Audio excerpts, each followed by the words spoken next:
bravefathers.com.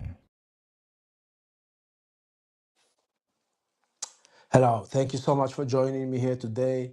My name is Jean Paul from bravefathers.com, and today we are going to continue a very important topic, which is winning against the female narcissist in family courts.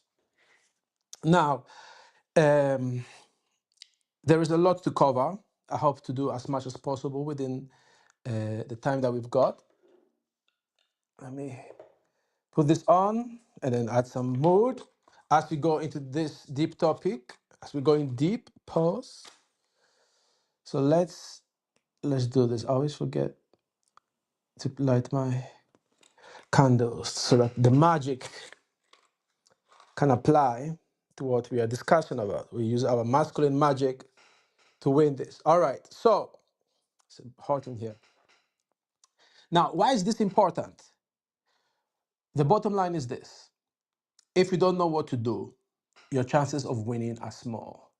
Now, a lot of the people who complain about the family courts are right when they say there seems to be a bias against fathers. There seems to be some kind of decision already made against men.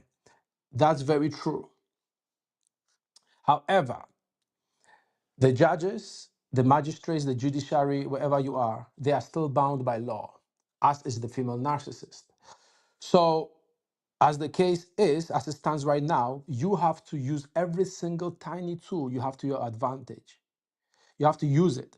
So let's say you have a hearing, which is supposed to be a directions hearing of sorts, and it's only an hour long, right? You have to prepare for every single minute of that hearing in order to get the best results. And we'll go deeper into this because a lot of fathers make the mistake of saying, oh, it's just an hour, 1 hour hearing to get directions from the judge, or to decide on what's happening next. But each decision will have an impact on whether or not you will see your children and how much of your children you will get to see. And also, if you are facing false allegations, which is almost 100% always the case when you are going against a female narcissist, you have to put things in order so that those allegations can be dealt away with, so they can prove them wrong. And yes, it is unfair, but what are you going to do? The enemy is shooting at you. You cannot say, wait a minute, look, I didn't sleep last night, so please stop what you're doing. It's not going to happen. And it's unfortunate and it's really a painful situation, which I see it as life and death, because your life is never going to be the same after you deal with a narcissist in the family courts. So the problem that I find, which I will discuss, is that a lot of fathers underprepare themselves because they don't understand how the system works. So what I want to explain to you is the foundation of how I understand the family court systems in the West. I live in the UK, and that's what I'm most familiar with. However, I have associates all over the world, and there are people who are very good at helping in family court. If you're familiar with Father X, I think his handle is at Father X 2022 on YouTube and on X as well. He's brilliant and he has a very comprehensive system to help you if you live in the United States. So there are people who can help you, right? But the principles here apply everywhere. So while the UK courts is where I have the most familiarity with, I've studied the situations all over the world. I've spoken to fathers all over the world, and it's a very similar thing that you have to understand as the foundation. Now, the nuances and the specific details of what you do will vary, but the foundation is almost always the same, which is essentially that the court does not consider the father as an essential parent. And whether you're in India, in Poland, in United Kingdom, or United States of America, or in Australia, it's the same. The father is essentially deemed as a secondary parent, almost a nuisance to the child and to the mother. So that is the way they think. However, you also have to understand that there is another foundation to the courts, to the legal situation, and there is another aspect of it which is the key to you winning your case. And that case is, and that key is the status quo and the facts of the case. Status quo refers to basically things as they are now, right? So whatever the current situation is, usually the court will consider as either the primary starting point or a very important starting point. So it's either paramount, as in that's the ultimate consideration or one of the primary considerations, or it will be very important and very influential on the decision. So for example, if the status quo is you see the kids every weekend, right? That is where things are now. And let's say you want it 50-50 or whatever it is you want it to be. The court is going to look at the status quo as the starting point for the decision making. And they will also usually look at how the mother feels and how she sees that arrangement. So if the mother is happy with that arrangement, they will very likely just stick with it as the starting point. The facts of the case is basically what are the facts in the case. So the court will determine, are you an abusive father?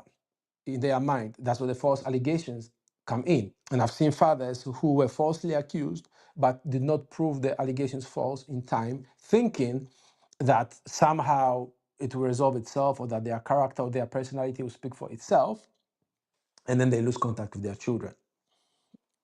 So if the court determines you are an abusive parent, for example, that's a fact in the case.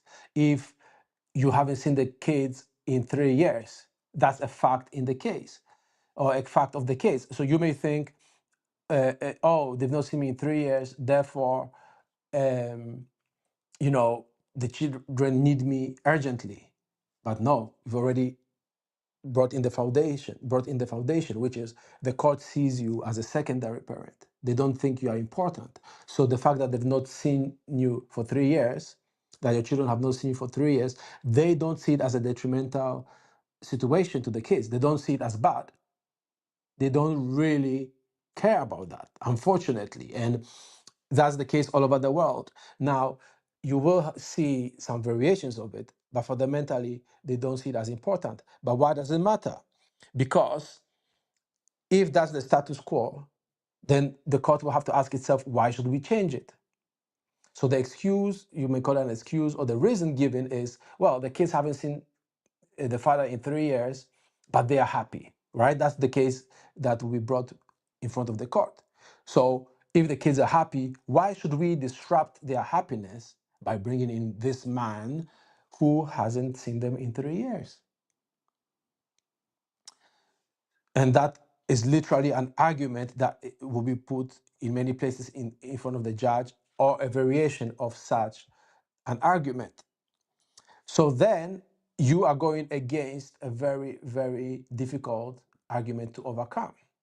And that's why, and here is another important thing to understand, that's why mothers separate the fathers from the kids, because then they can say, look, even though the father is not around, the kids are still doing well, right? But if you are there and you are frequently seeing the children, then you can make the argument that, look, I help them with their homework, I read them their bedtime story. Just last week, we went to the amusement park or whatever it is that you went. We went to the library and so forth.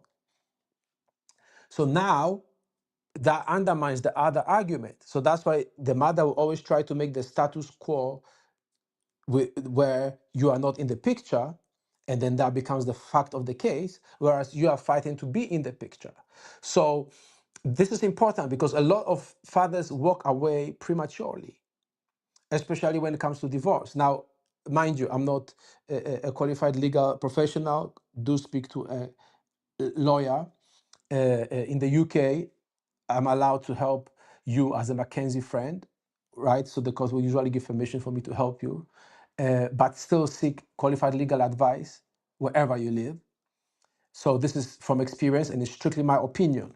But in divorce cases, if you walk away and you leave the family home, you've basically abandoned the family. You've abandoned the family home, you no longer live there. So the female, your children's mother, the narcissistic children's mother, can now call the police on you if you show up at the door. So one of the biggest mistakes that fathers make, which is not even in the top mistakes we are talking about, but it is a mistake, is to walk away. And the reason why they walk away is because they don't understand this foundation. So you want the status quo to be with you having as much contact with children as possible. So, for example, if you can't see them, see if you can get phone calls, whether you can get video calls. See if you can write to them, right? Because in UK courts, for example, that counts as contact, right? It's called indirect contact. But you can say, look, I've been writing and it's time to step it up. Now, mothers, narcissistic mothers will argue against that. So that's another thing, but they'll argue against anything you do. So we don't have time to go into every single counter argument today. But what's important to understand is the mother will try to cut off as much of your contact as possible because that creates a status quo where you don't exist in the children's lives. That's why also you can't be waiting before you start proceedings, before you seek qualified legal advice, because a lot of fathers wait for a while and then the status quo becomes more of, look, the children are happy without this man in their lives. And that ends up working against you. So now that you understand this, there's another important thing you have to also understand that mothers will try to do. So the less you see the children and the more time the narcissistic mother has time to be with that child, the more she can also turn that child against you. So what she will do is she will say that the children don't want to see you, that the children are happy without you. She may even lie that the children are afraid of you. She may even make the children afraid of you or scare them away from you. So then when the social workers, or in the UK, CAFCAS, which are social workers who work for the court, speak to the children will say, yes, I'm afraid of daddy. I don't want to see daddy. And that becomes status quo, and that becomes a fact of the case. So the more time you delay, the more time she gets to do that. Now, there are ways to fight that back, and many fathers have successfully done it. But again, that's why you are here, to learn what to do and how to do it. Now, I'm not going to pretend that it's easy. It's very difficult. You have to put in a lot of time, a lot of work, a lot of effort, and it will cost you a lot. But that's what it is, because if you don't fight, you will lose. So the best thing is not to get involved with a narcissistic female in the first place. That's another discussion for another time. But if you are involved, then you must learn what to do, right? So just to recap this intro section, what's very important wherever you are in the world is the status quo and the facts of the case. So how things are. If you're not in the children's lives, that becomes the status quo. And what mothers usually try to orchestrate is for the children to say they don't want you, because that becomes another fact of the case. So on the flip side, your goal is to create different facts of the case, or to argue that the facts of the case are different, because all decisions are essentially made on the facts of the case. So this should change your thinking, because a lot of people think only of the legal arguments or what they will say in court. But what are the facts of the case? If you don't have a space for the children to sleep in, right? That's a fact of the case. You have to change that fact. I know it's not easy. I know it's difficult. Look, I was there myself. And I had to work long hours to make sure I had a place as quickly as possible after I left my situation. So you have to change those things quickly. Does the child have a bed? Does the child have toothpaste, toothbrush, clothes, little tiny things? You may think they are tiny, but they are very big. Even though the kid doesn't live with you, depending on the age, you should have food for that child in the fridge. You should have things already in place. If the child magically appeared right now, everything should be there for that child. And frankly, that's one thing that caught me off guard, because when I had the visit from the social worker from Kafka's, I had some things, but I didn't have many things, because I was thinking, oh, the child is not going to be here today, so who cares? But that went in the report. There was no food, there was no this, there was no that, the other for the child, right? So then I scrambled to get those things. Obviously, I had the money for it. At the time, I had to put money aside, but I thought once the decision is made for the child to come stay with me, then I would buy those things. But I should have already have bought them to show. So one of the advice I always give fathers is make sure you have put things in place for the child to be able to move in straight away and to be with you right away. It's very, very, very important. Okay? So make sure you do that. And whatever else will sway the judge's decision, you should have that in place. And one quick thought, I think I remember Chris Rock making a joke about it. Obviously, he's a very rich man, he's a very famous man, and he was joking, but he did say that the judge, the report said there was no food for the kids in the fridge. And he joked saying, oh, I think, you're thinking of Chris Brown, I'm Chris Rock. But that shows you the importance of tiny things, because the system will look for everything to find against you. Okay? So let's jump into the first biggest mistake. And the biggest mistake, the mistake number one, is going easy on the female narcissist. Whew. Now it's very sad because you are going against the mother of your children. What's worse, if she has the narcissistic personality disorder, she does not have any sort of remorse. She does not have any kind of guilt or shame that will effectively stop her from hurting you and the children. She has no qualms about lying. So you may not yet have understood that reality, as most fathers don't. I certainly did it. So you may think, oh, if I go a bit easy on her, she will also fall back. But that's not true. The more you go easy, the more she sees you as prey, and the harder she's going to push because you are weakening your position. So the best and most important example is not pressing charges if she violently abuses you or physically abuses you, or there's any sort of situation where the police want to get involved. You must press charges. You must agree to that arrest. Unfortunately, you are in that situation. That is the difference between you seeing your kids, by you being a father in those children's lives, and not. Now, again, seek qualified legal advice. But consider, if a man abuses a female, nobody thinks twice about arresting that man. Why do we hesitate when it comes to females? And usually a narcissist, male or female, will choose somebody who they believe will go easy on them. They know how to pick their prey. They know how to make their moves. You have to understand that they are aware of your weaknesses and they are aware of your compassion, which is wrongly placed in this case. The other example is if you have evidence of abuse. And again, I've been guilty of the same thing. I actually destroyed evidence thinking I was going to have a positive start. It was a very traumatic situation at the time, which I will discuss on another day. But I literally one night deleted all the evidence I had. In fact, I did it on more than one occasion, thinking that's the right thing to do. But it's not. And I've seen other fathers do the same thing. They don't use all the evidence they have. They don't gather evidence because they don't want to make the narcissist look bad. They still think in terms of, oh, that's my children's mother. But unfortunately, you can't do that. Again, it's not about attacking her personally, it's about protecting your children. You have to accept that a narcissistic person is a negative and dangerous influence. So this is something you have to really, really consider. Another way people go easy is by not explaining all the things that actually happen when they get to court. So when there are allegations made against you, you must also bring your counter allegations. And I've seen fathers refuse to do this.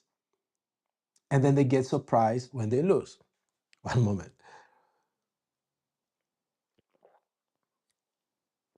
And then they get surprised when they lose.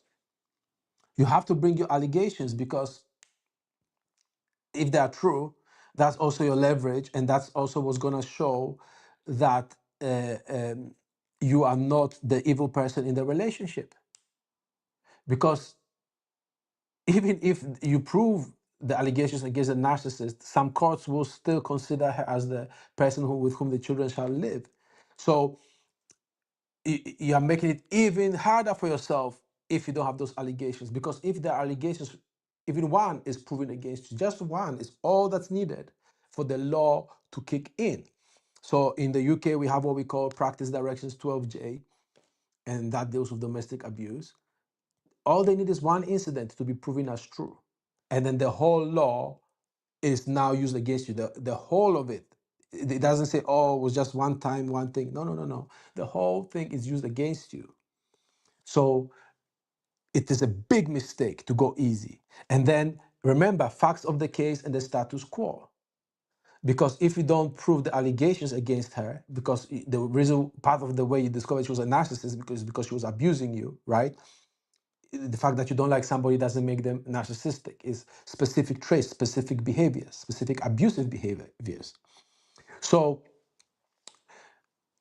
you now make it difficult to get further evidence. So for example, if the fact of the case are that she's extremely abusive and you're able to prove it, right? Whether you had video recordings, audio recordings, notes, hospital notes, GP notes, when I say GP, I mean your doctor's notes, any kind of evidence that you can use to prove that she was abusive, messages, whatever it is. Now you may be able to argue for an expert clinical psychologist, for example, to step into the case, right? Because the status quo is that, and the fact of the case is that this parent is extremely abusive and does extreme things. So you may argue that, look, we need to determine what the extent of the danger is and whether the person is capable of change, for example. And you may argue that the person has shown signs of potential mental illness. Now you don't use those words because the court will say, "Are you a psychologist?" And even if you were, you can't just analyze people. But you may put an argument which allows you to say that, look, there's something wrong in the family.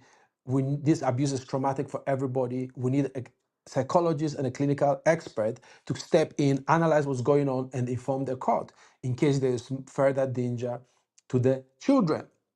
And now the clinical psychologist can potentially diagnose the person, and then that gives you evidence that will put the case in your favor.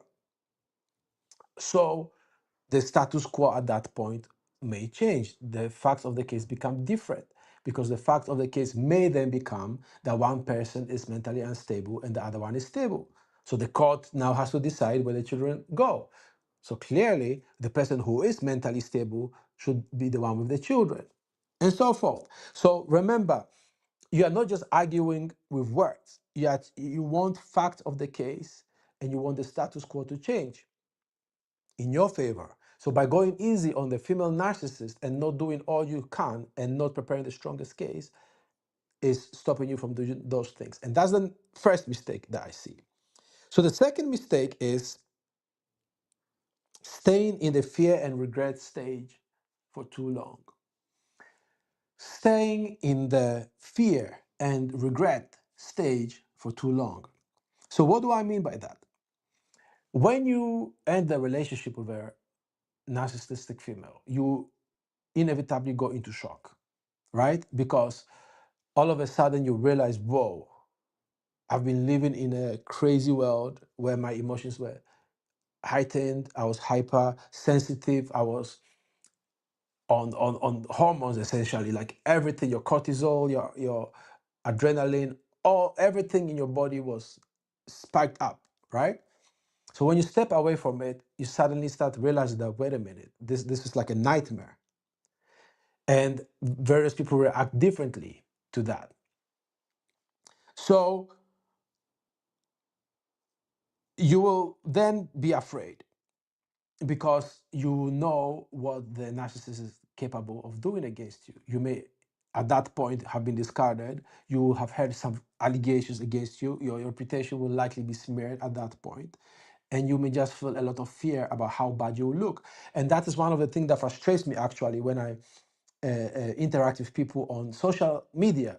They stay in abusive situations because they are afraid of the backlash from the abusive person or the abusive female. They're afraid they'll lose half of their net worth. They're afraid they'll lose their property, and their children, and so forth.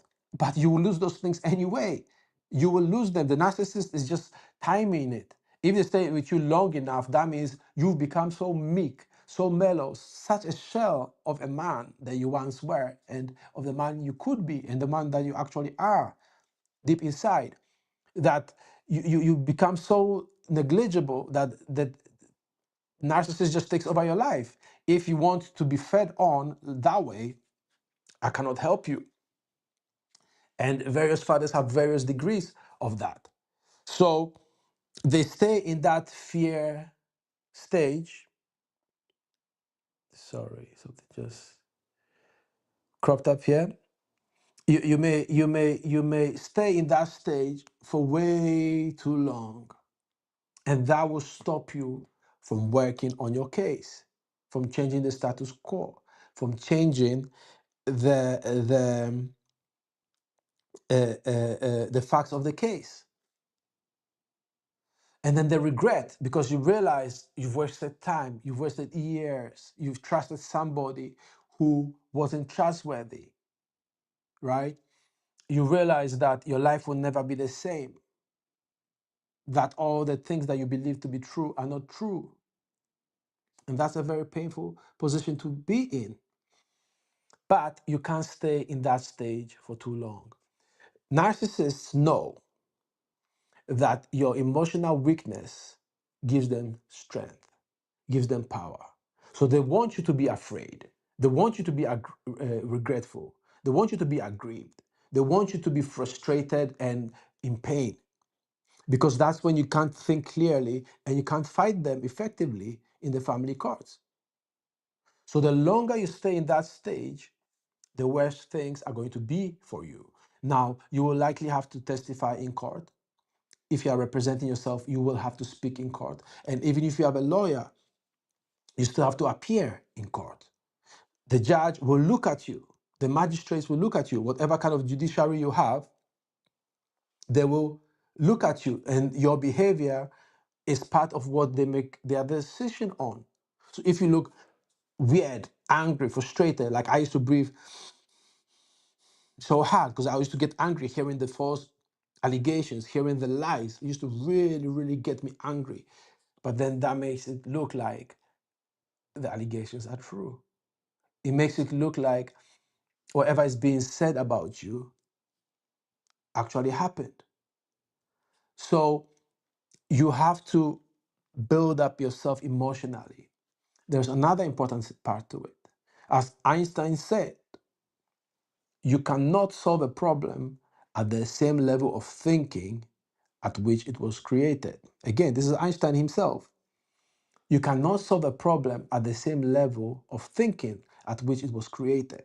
So if you are dealing with a female narcissist, you can't be the kind of man, the kind of father, the kind of person you were when you first met her, because that person is susceptible to the narcissistic abuse. You have to put in work to transcend all that.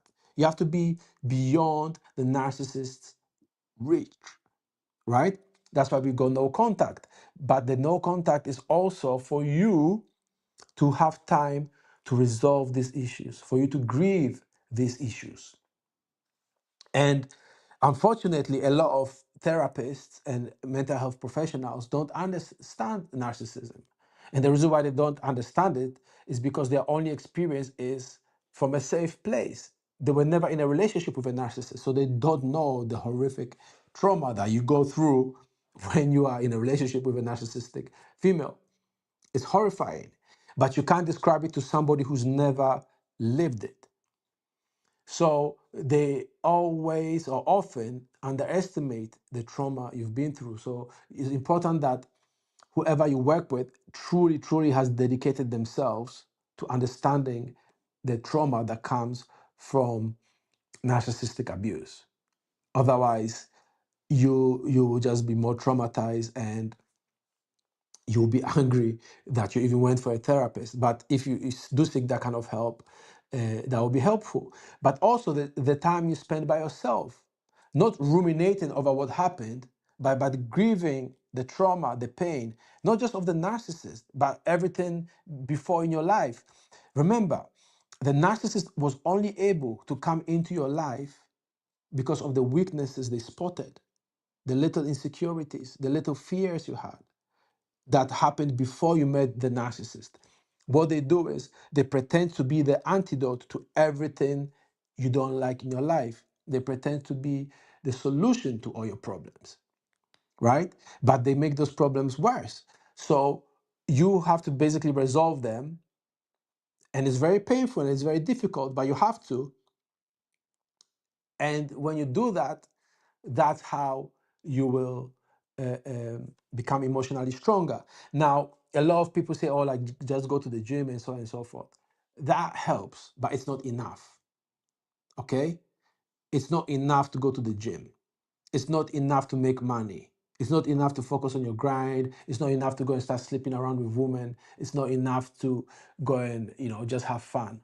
No. You have to, you must, you must spend time by yourself, with yourself and your God, processing the trauma, letting go of it, letting out the anger that you feel, letting out the frustration by yourself. You must do it. You must do it. If you don't, the narcissist will still have an emotional hold on you. And when you're going through the court proceedings, you'll be triggered over and over again. And each trigger will work against you each time you are triggered. So pay very careful attention to that. So the final big mistake that people make when they deal with narcissists is not preparing the case properly. Forgive me. One second, I need some water now.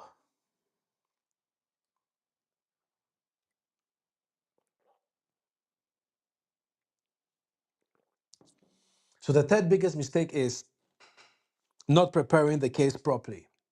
What do I mean? So in the beginning, I mentioned gathering evidence and preparing those arguments, but that's not enough. You have to know the narcissist case better than the narcissist knows their own case. The good thing about narcissists, which is also the bad thing, is that they lie. But because they lie, a lot of their testimony, a lot of their statements will be false. It will be inconsistent. And some will contradict, some will actually be in your favor. So by studying the narcissist case in depth, you'll be able to find arguments against her case and also arguments in your favor. You have to know both sides of the story. You have to understand both of them. Okay? So the way you do it is you make notes, you compare, right? So you have your side, you have your narcissist, the narcissist mother's side on one. You build that up. Then you look at the final hearing. You have to think all the way to your final hearing. What would be the status quo at that point based on how things are going? Based on the current trajectory, how will things look? You have to take that into consideration. So, for example, if you're in the UK family court, you may be able to negotiate some kind of contact in between now and the final hearing.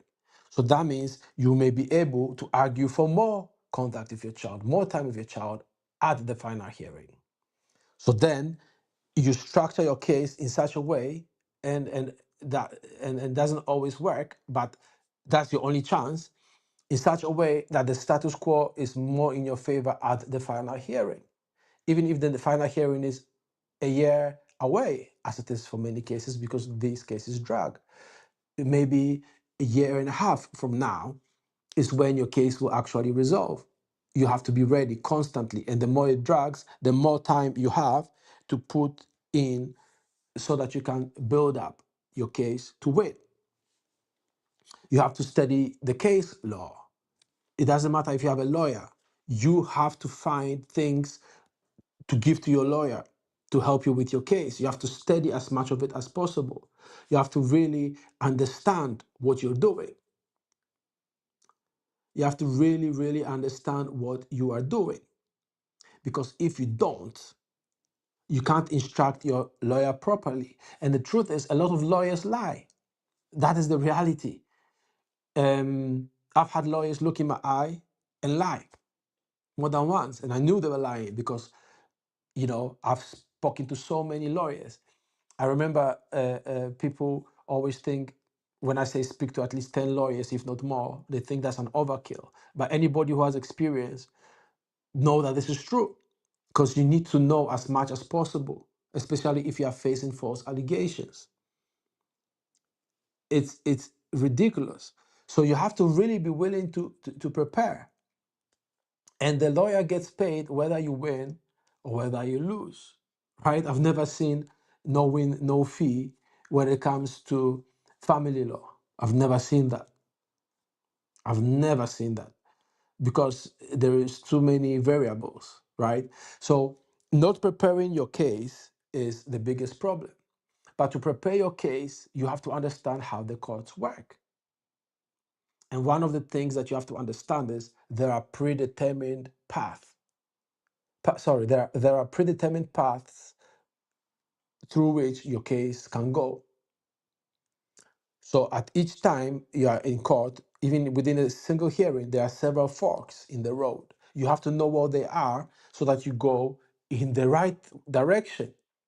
So one of the best examples, which I've used before, is when there is a restraining order or a non-molestation order on the table, right? So a lot of times the other side will say, look, I'll agree to X, Y, and Z if you agree to a non-molestation order or a restraining order.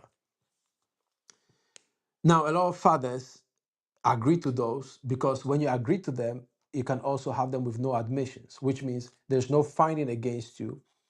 Therefore, you're not liable for any wrongdoing. However, um, the fact that there is that order against you will work to hurt you for the rest of your case. You cannot escape that. So that's a fork in the road. Should I accept the non-mol or non-molestation order, or should I reject it? And the correct answer is you should reject it in most cases. Again, seek qualified legal advice. A lot of lawyers will say, yeah, just accept it, it doesn't matter. The reason why they say that is it's very difficult and painful and hard to get rid of a non-molestation order. So they get paid the same amount of money whether they put in that work or not. And that work is usually not worth their time because they can find easier work. So let's say it would take 10 hours for them to think of how to get you out of that situation, right? And let's say that's, let's say $3,000 or $2,000 or whatever they charge, maybe 5,000. But then they can find an easier case for the same $3,000. So why should they spend grueling hours on yours where they can find the easy way? So they'll say, look, just accept it with no admissions. And on paper, it looks like, yeah, it's an innocent thing because there are no admissions. But from that point onward, the law states you are an abuser because you have an order that protects the other person from abuse made against you. So that's just one fork in the road, but there are many. One mistake which surprised me is some fathers refuse contact in a contact center or supervised contact. I was very surprised when I found that out. No, it's not ideal, but any kind of contact with your child is a step forward. So if you accept that, remember the status quo becomes you are in the child's life, and that becomes a fact of the case. So when you see your child in a contact center, you can build on that. You can then, when the contact is supervised, the people supervising can say, yes, the contact is great. The child loves the father. The child loves spending time with the father. There is ways to go about that too, because there are mistakes people make there as well. However, the point here is you must accept it if you want to make progress. But a lot of fathers say like, no, no, no, no. And a lot of the times it costs a lot of money. As I said, this does cost.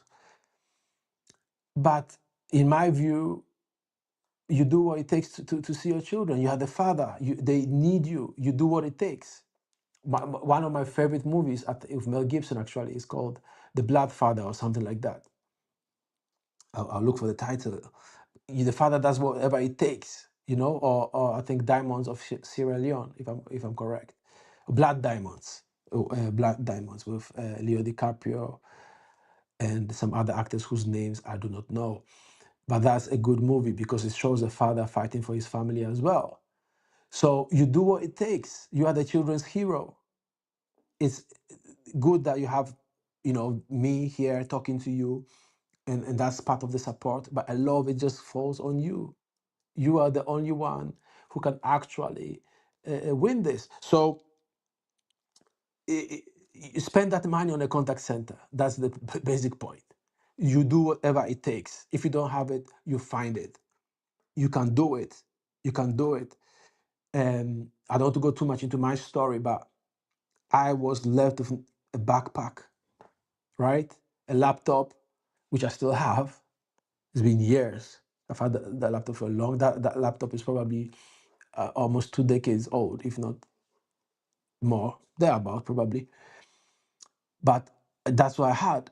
A couple of shirts, shorts, some boots. I think I had like one pair of shoes, maybe two, and not, pens, notebooks, a couple of books. That's it in my backpack. Nothing else. Nowhere to go. No money. Well, a little bit of maybe a couple $100. I had nothing at that time. My business was done. I had shut down everything. It was difficult, and I'm so grateful to be here right now. So I know you can do it because I've experienced it. A lot of times when I speak, people think I think it's easy. I know it's not easy, but then if you take the mindset of it's not easy, then I'm not gonna do it, then you might as well say goodbye to your children. So the other part of preparing your case is seeking people like me, people who have been through it and learning from their experiences. There are many, many content creators. There are many people on YouTube, many fathers who share advice online as to what you can do. I mentioned Father X in the beginning. There are many others. You need to have as much information as possible. And then you have to write it down. Don't just think it in your head. Write down. These are the points I'm going to put in the final hearing. Of course, it may change, but you are working towards that. The clarity of your vision will direct your actions. So, again, when you've studied the system, when you know what the predetermined path is, I think I'll go into a bit more detail right now to help you understand. When you know what that is, then you're able to prepare properly. Don't just rely on your solicitor, your lawyer, your attorney, whoever you've got. Don't rely on them alone because they have another 50 cases they are looking at. You're just one out of many. They may have 300 cases in a year, 200, 100, whatever number. Some have over 100, some have over 200 cases at any given time because the lawyer firms will take the money, right? So they just churn out cases. Your case is not special to them. So while they may be good based on the patterns they've seen, they will not look at the specific things that work in your case. So people tend to go with the path of least resistance. If you are working against a female narcissist, you cannot afford to do that. So let me share a little bit of the predetermined paths that your case can take. So how it usually works. So what happens in most cases is, first of all, you notice some issues in your relationship. Usually it's a sexless marriage, or she starts being rude, disrespectful. It may happen over a period of time, and she will get abusive. All the while, you are focused on the relationship. She is focused on her exit strategy. She'll get advice from lawyers, from friends, many online forums for women, give them advice on what to do when it comes to leaving a man, and winning in court. A lot of females know this information better than the males do. So then, at the point in time, she gets rid of you, right? She discards you one way or the other. She leaves you, kicks you out, calls the police, whatever. However, you are discarded, it's going to be dramatic. Now, at that point, she's already, depending on the situation, contacted a women's organization. She's contacted a lawyer and spoken to several people. So the plan is already in place. So they are just gathering evidence of your abuse whilst you are not aware of it. So fast forward to the time the court proceedings start. They are already 10 steps ahead. They already know the game plan. They already know what they are looking for in the final hearing. They've already made it difficult for you to change the status quo, right? So the plan is usually going to court and say, this man is abusive. So that's the false allegations. Because he's abusive, I'm scared of him. I'm afraid of putting my children in danger, and he shouldn't be around the children. Now, the court does not know if this is true or not. Even if the judge thinks it's false, the law states they must deal with it right away. So then, in most cases, they are not able to order contact with you. Why? Because as far as the court is concerned, you are a suspect, you're a potential abuser. So now you enter a stage where ultimately there'll be some kind of fact-finding hearing. So depending on your preparation, you may either have some findings made against you or not. Some findings, even if they are found against you, may actually be deemed not a risk to the children. So there may be findings of abuse made, but the court may determine, but that should not stop you from seeing your children. If that's the case, you will then get a chance to see your kids. But here's the problem. The status quo at that point is you have not been seeing your children. So the court will say something to the effect of it's not safe, because that's what they'll argue. It's not safe to just bring you in the children's lives because they are not used to you and because of the trauma they've experienced. So they will then limit the time you spend with your children. So they may decide that you should only see your kids, once a month, that you should only have phone calls or video calls or only write to them, depending on the seriousness of the allegations and depending on how well you argue your case, right? I've seen fathers who had good cases throw them away because they were not willing to put in the work. And then, depending on the age of the children and so forth, there may be a couple of hearings or they may try to go for a final hearing. You want to fight so that even if you have limited contact with your children in the beginning, that it is stepped up, right? So let's say you say within 2 or 3 months, the contact should increase. And that is what you fight for. The mother will fight for the opposite, that you should have as little as possible. Now, depending on how you deal with the other things in the case, the social workers involved or the Kafka's officer involved will also make their recommendation. A lot of it rests on what the social workers or Kafka's will recommend. So watch my videos on how to talk to Kafka's, reach out if you need help, but how you deal with the social workers will have a big impact on your case. They will usually be biased against you. So you have to really be skillful with them. You have to learn how to deal with them. Really, you really have to become skillful with that. So that is the rough outline of how the court case goes. So basically, separate the father from the kids, create as many delays as possible. So sometimes, for example, a mother will say, "Oh, I'm sick, I can't come to the hearing." The court can make decision in the absence, but they will try to create such an excuse that it will stop the case from progressing. If she's supposed to bring the child to supervised contact, whether in the contact center, whether with a social worker or a family member, she will say the child was sick or she was sick or whatever excuse. So then when you go to court, those excuses will be then used to say, oh, against status quo, the child has not spent enough time with the father, so we cannot progress. I'm very sorry, but I was sick or the child was sick. She create delays because at some point she can say the child does not want to see the father. Also, the older the child is, the more difficult it is to overcome the case, the negative arguments against you, because the court takes the child's words more seriously. So let's say if a 3-year-old says, I don't want to see daddy, or is like, I don't want to see daddy, that's different, because they just say, as a child is scared, the child is afraid, and over time the child may warm up to the father, right? Or if it's like a 2-year-old or whatever. But if the child is 10 years old and says, I don't want to see daddy, the court will say, look, the child is conscious enough to make a decision. Now, you can still fight it. You may be able to prove that the narcissistic mother is influencing the child against you, but that's what the path is. So if your child is, let's say, 8 or 9 years old, a lot of times the mother in a UK court will try to drag the case so that by the time you are in the final hearing or closer to the final hearing, the child has crossed 10 years of age, because usually that's when the court takes the children's words more seriously.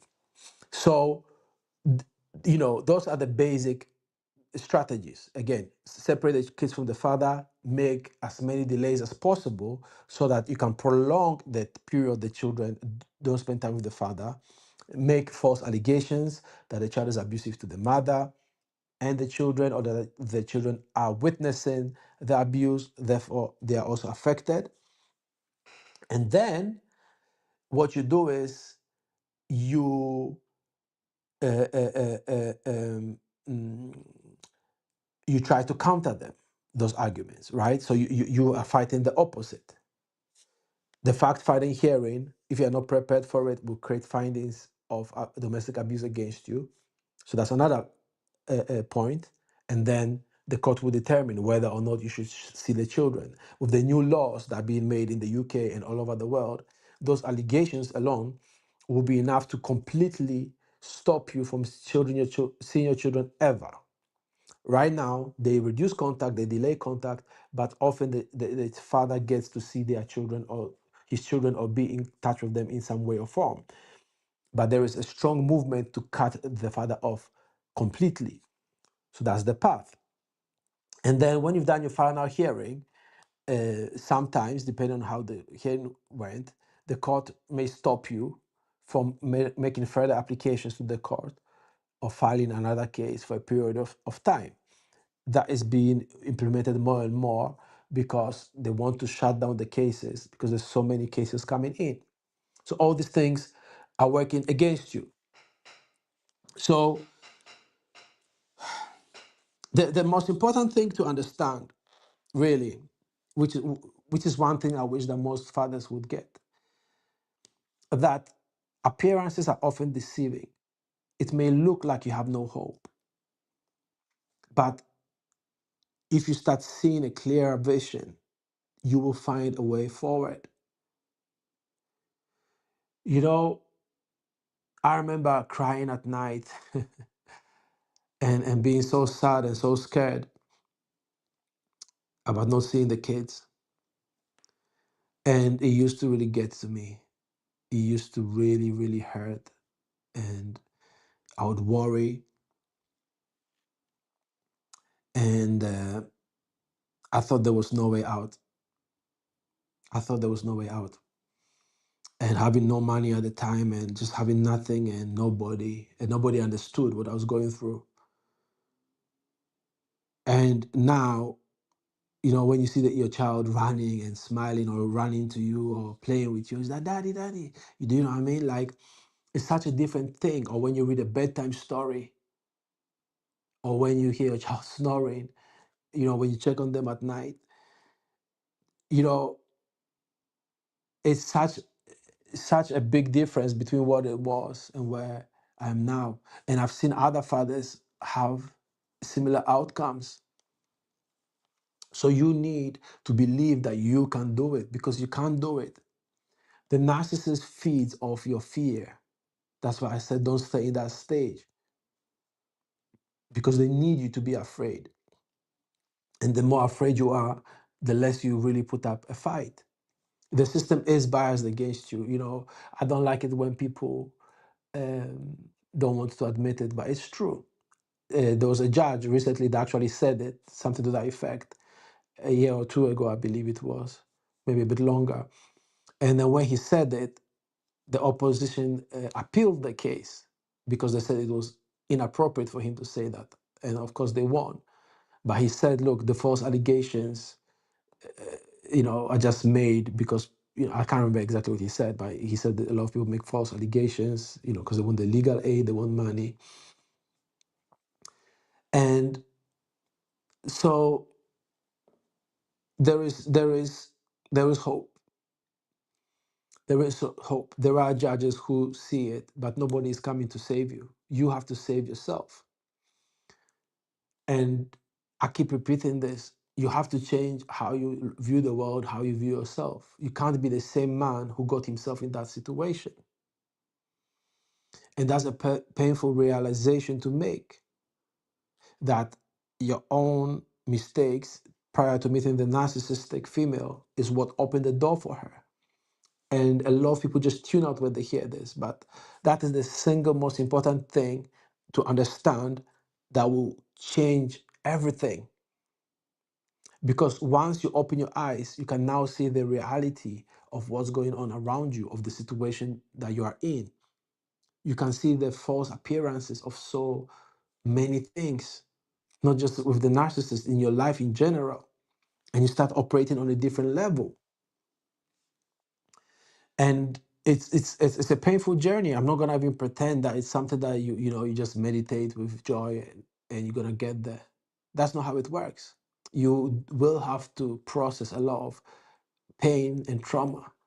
You will have to process a lot of your fears, your regrets, your hatred, your anger, your dissatisfaction, your regrets, everything. You will have to process those things.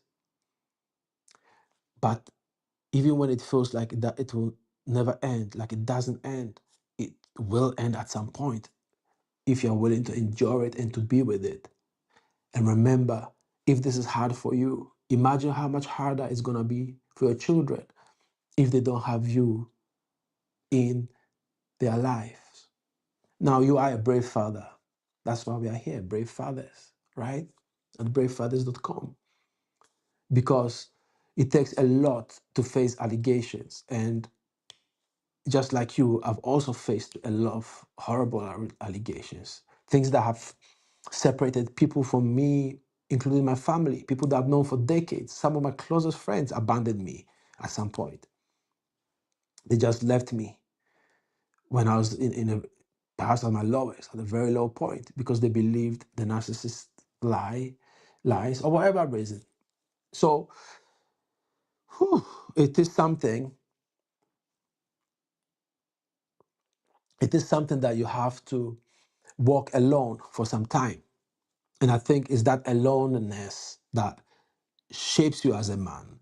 If you think about it, when you think of rites of passage, in most tribes, most societies, even in the military, like the special forces, you have to do some things by yourself, alone, in dangerous conditions, right? So even if there are people around supervising, they might be, but it's still a dangerous place, and you still have to do it alone.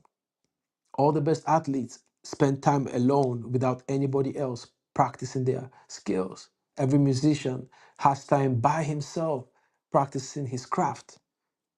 Every man must find time alone to win. You win in those moments when there is nobody else, when you've been forsaken by everybody. That's where you find your biggest strength. That's when you find your power. And the narcissistic woman cannot win against you if you go to that dark place and process the pain that lives there. That's how you discover your strength that nobody can take away from you. And that's when you become the man that you really are. That's when you become the father your children can trust, they can look up to. And when they see you as their hero, you will know that, yes, you are indeed a hero. So thank you so much for being a brave father. Thank you for tuning in Today we had a more serious discussion, but I have some more fun stuff for you coming up. In particular, I have a video coming up about, I'm not gonna say. I think you should just stay tuned, subscribe, and like the video so you can get the information when it comes. Turn on your notifications as well so you can get notified when the next video comes in. Thank you once again. I'm John Paul from bravefathers.com. And I'm going to leave it here. Thank you once again. Visit bravefathers.com and I'll see you in the next video. bravefathers.com